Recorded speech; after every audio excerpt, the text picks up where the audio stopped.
Uh, I was going to use another example, but it just went in my It's head. okay. That's okay.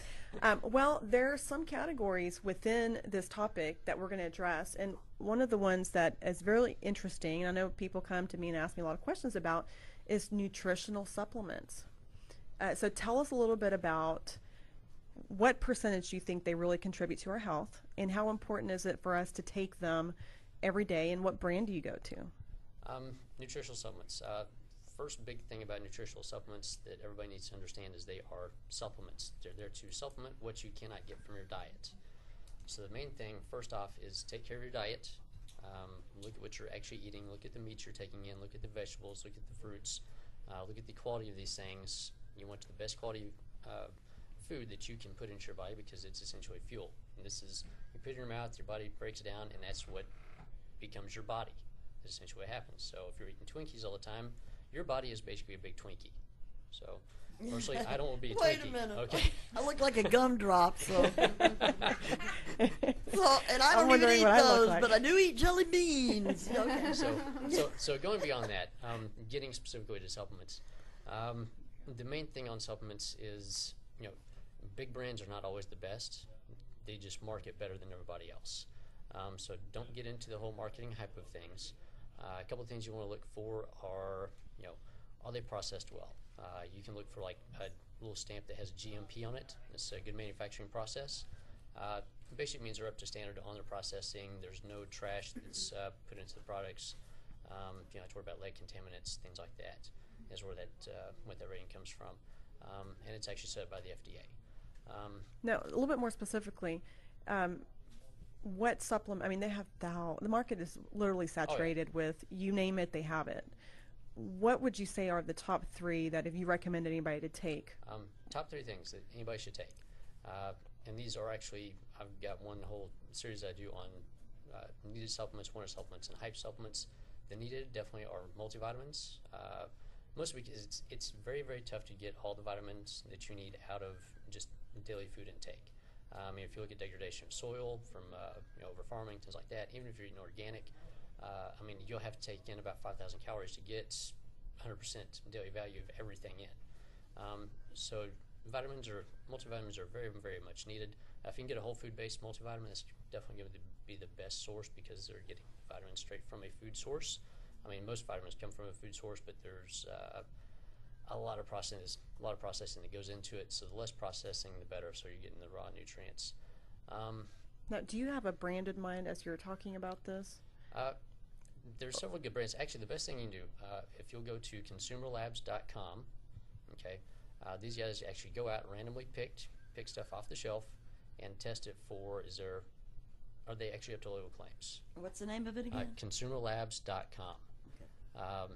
You do have to join them to get the reports. But Which means they bombard you with emails and... No, they actually do not bombard you with Okay. emails. They will send you an email probably about once a month with the new tests are in for these supplements. And they randomly go out and pick stuff out. And then there ought to be price. You probably can do a search and look for the best price. Oh yeah, you can always look for the best price. I mean, there's too many websites out there. Yeah. So back to, you had the multivitamin. Yeah. So we have the multivitamins. Fish oil. Fish oil is very, very much needed. Whenever you get a fish oil, look for something that is water distilled. There's two different distillation processes. There's either water distillation or there's an alcohol.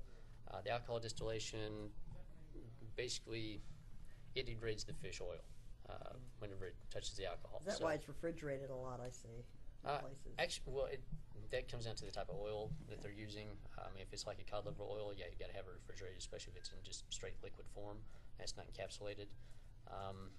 But if it's encapsulated, stuff like that, you want to find one that is actually water distilled. I will name a brand on this one. Nordic Naturals is fantastic. They basically have set up the standard that everybody goes by with processing fish oils. They're one of the best out there. Nordic standards. Yeah, Nordic Naturals. Okay. Nordic Naturals. Fantastic product. Incredible product. Recommend their stuff highly. So for that, fish oil, very beneficial. Mostly, I mean, the typical American diet, you've got a lot of omega-6 fatty acids in there. If you have a lot of omega-6 fatty acids joined into your diet, you're going to have a lot of inflammation in your system. So that means more joint pain. That means lack of energy. That means you get sick a little more often. You increase the amount of omega-3s in there. that starts to go away. And then I would think calcium. Calcium's important. We have a for the question kid. on the floor. Yeah, calcium actually kind of comes We have in a with the whole question? multivitamin. Yeah, Clint, Yeah. tell the audience what kind of foods you define as 6 fatty You want to acids. repeat the question? Oh, the omega-6 fatty acids? The question was where we yeah. could find, I'm sorry, I didn't hear you. No, what kind of foods? He said that a lot of the diet that we use has Yeah. high in the 6 fatty acids. What kind of foods are those so that we can be aware of them? To avoid. Yes, Ba- what kind of foods can we consume that have this Ba- oil that you're ba- talking about? Basically, you can't get away from the omega-6 fatty acids right now. I mean, it's impossible to do that. If you go out and eat any place, you're going to be taking in a huge amount of omega-6 and a very, very small amount of omega-3. If you want to increase the amount of omega-3 in your diet, flax seeds are fantastic. Actually, seeds of any type are fantastic. Fish, especially like Icelandic salmon. Salmon is Anything not from the fantastic. Gulf. Anything not from the Gulf, yeah. lot of oil there, not the best oil for you. Right, oil. We want to make sure you're lubricated, just not with petrol. Okay? Petrol, not good stuff. Which actually, going back to that, I'm going to jump on something right quick. I'm going to jump down a little rabbit hole. Okay, we're going to be running out of time. Okay. We've only hit one component, so Well, we could we'll be. move forward. Okay, so no, go ahead. We had the fish oil, we Okay. had the multivitamin, and then what was the other that you? The other, probiotics.